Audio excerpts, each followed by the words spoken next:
আল্লাহ যদি আপনাকে তৌফিক দেয় জায়গা কিনার, আল্লাহর ওয়াস্তে কাউকে বললেন না, নিজের ভিতরে রাখেন। আল্লাহ যদি আপনাকে বাড়ি বানানোর তৌফিক দেয়, খুশি মনে কাউকে বলতে যায়েন না, নিজের ভিতরে রাখেন। কোন একটা চাকরিতে ইন্টারভিউ দিয়েছেন, হুট করে খুশি মনে বলতে যায়েন না, নিজের ভিতরে রাখার চেষ্টা করেন। গাড়ি কিনছেন, যা কিনছেন নিজের ভিতরে রাখেন। হয়তো আপনি যে চিন্তায় অন্যকে নিজের সুখটা শেয়ার করছেন, এটা অনেক সময় হয়তো হিতে বিপরীত হয়। কারণ কি, আমরা বেশিরভাগ মানুষ ভালোবাসতে না জানলেও হিংসাটা ঠিক ভালো করেই করতে জানি।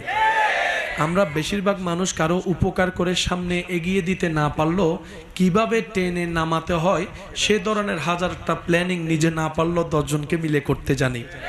আপনি আমি কারো মুখে হাসি ফুটাতে না জানলেও কোন একটা শব্দ, কঠিন বাক্য দিয়ে কার চেহারার হাসি, মুখ থেকে হাসি কেড়ে নেওয়া যায়, এই বিষয়টা আমরা কম বেশি ভালো করে জানি।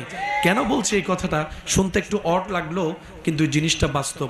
কারণ বদনজর বলো একটা শব্দ আছে, আর মানুষের কাছের প্রিয় মানুষের বদনজরটা একটু বেশিই লাগে, নজরটা একটু বেশিই লাগে। আর এই নজর ব্যাপারে নবী রহমতুল্লিল আলামিন হাদিসে পাকে কিন্তু সাবধান করে গিয়েছেন।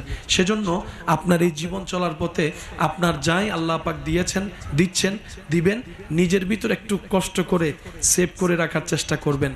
ঘটনা পরিপূর্ণ না হওয়া পর্যন্ত কাউকে বলার দরকার না, হয় হিংসুক বেড়ে যাবে, ঈর্ষাকারী বেড়ে যাবে, নজর দেনেওয়ালা বেড়ে যাবে, প্ল্যানিং করে নামানেওয়ালা বেড়ে যাবে। কাজটা পরিপূর্ণ হওয়ার পরে আগে রবের দরবারে 2 রাকাত শুকরিয়ার আদায় নামাজ করবেন, যে ইয়া রব, আমি যোগ্য ছিলাম না, আমি ছিলাম মাটির, তুমি আজকে আমাকে 4 তলার উপর তুলে দিয়েছো, সুবহানাল্লাহ। আল্লাহ, আমি ছিলাম পায়ে হাঁটা